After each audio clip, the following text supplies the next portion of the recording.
ঝিঙে ঝিঙে ইনি হচ্ছেন বড়লোকি সবজি। ২,০০০ টাকা দামি পোস্তর সাথে জুটি বাঁধতে ওস্তাদ।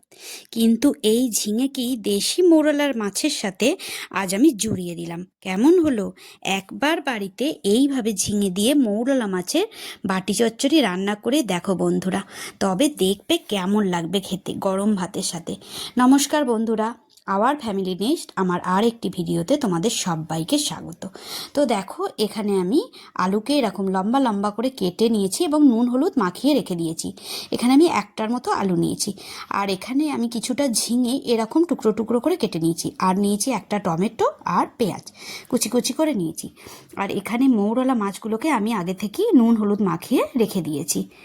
এবার আমি এগুলোকে রান্না করব। তো প্রথমেই লোহার কড়াইয়ে আমি 2 থেকে 3 চামচ সর্ষের তেল ভালো করে গরম করে মৌরলা মাছগুলোকে দিয়ে দিলাম, এবং মৌরলা মাছগুলোকে একটু আমি ভেজে নেব লাল লাল করে। তো বন্ধুরা দেখো, আমার মৌরলা মাছ ভাজা হয়ে গেছে। এবার আমি এগুলোকে একটা বাটির মধ্যে তুলে নেব।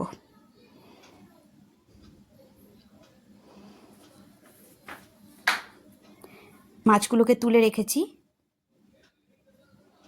অন্যদিকে আমি ওই তেলের মধ্যেই আর 2 চামচের মতো সর্ষের তেল আমি নিয়েছি এখানে, এবং ফোড়ন দিলাম 5 ফোড়ন আর কাঁচা লঙ্কা। এবার পেঁয়াজের কুচিগুলোকে দিয়ে দিলাম, একটু লাল লাল করে ভেজে নেব।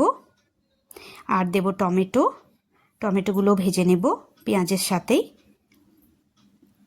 বন্ধুরা, তোমাদের যদি আমার এই রেসিপিটি দেখে ভালো লেগে থাকে অবশ্যই বন্ধুদের সাথে শেয়ার করো আর লাইক দিও, আর কমেন্ট করে জানিও তোমাদের কেমন লাগলো। তো দেখো, পেঁয়াজগুলো একটু লাল লাল করে ভাজা হয়ে গেছে আমার। এবার আমি এতে আলুগুলো দিয়ে দিলাম। আলুগুলো আগে থেকে নুন হলুদ মাখিয়ে রেখে দিয়েছিলাম, তো এগুলো আমি এখন ভাজতে দেব। একটু চাপা দিয়ে দেব, দিয়ে আলুগুলো আমি ভেজে নেব। মৌরলা মাছের বাটি চচ্চড়ি গরম ভাতের সাথে খেতে খুবই ভালো লাগে। তো এটা একবার বাড়িতে ট্রাই করে দেখো। নিশ্চয়ই তোমরা অনেকেই বাড়িতে এই রান্নাটা করে থাকো, তো ভালোই রান্না করো। আমি কিভাবে করি সেটাই দেখাচ্ছি। তো এখানে দেখো, ঝিঙেগুলো আমি দিয়ে দিলাম। ঝিঙেগুলো আমি কিন্তু নুন হলুদ কিছু মাখাইনি, এমনি ভালো করে ধুয়ে রেখে দিয়েছিলাম।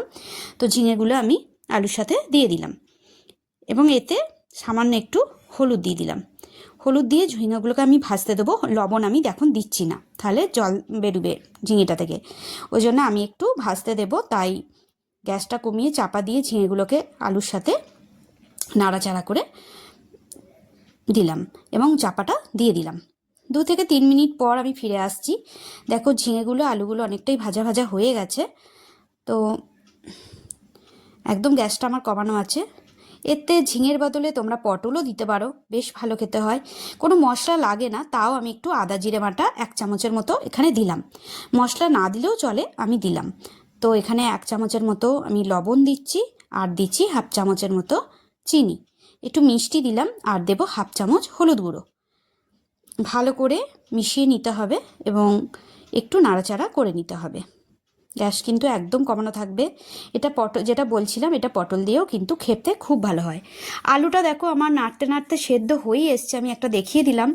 তো আলুটা অনেকটাই আমার সেদ্ধ হয়েছে, ঝিঙেগুলোও কিন্তু একদম সেদ্ধ হয়ে গেছে। জল বেরিয়ে গেছে, তেল বেরিয়ে গেছে মশলা থেকে। তো এবার আমি এতে একটু গরম জল দিয়ে দিলাম। এবার আমি এটা 5 মিনিটের জন্য ফুটতে দেব। 5 মিনিট পর ফিরে এলাম। সব সেদ্ধ হয়ে গেছে, আলু ঝিঙে খুব সুন্দর একটা গন্ধও ছাড়ছে। এবার আমি ভাজা মোরলা মাছগুলো এর মধ্যে দিয়ে দেব, দিয়ে একটু ফুটিয়ে আমি নামিয়ে নেব। ইচ্ছা হলে একটু কাঁচা সর্ষের তেল এর ওপরে ছড়িয়ে দিতে পারো, তাহলে আরও খেতে ভালো লাগবে। আমার মৌরলা মাছের বাটি চচ্চড়ি একদম রেডি। গরম গরম ভাতের সঙ্গে সার্ভ করে নিলেই হবে। আমার চ্যানেলে নতুন বন্ধু হয়ে থাকলে অবশ্যই আমার চ্যানেলটাকে সাবস্ক্রাইব করে দিও। আজ তবে এখানেই, দেখা হচ্ছে অন্য কোনো একটা ভিডিওতে। কেমন লাগলো অবশ্যই জানিও।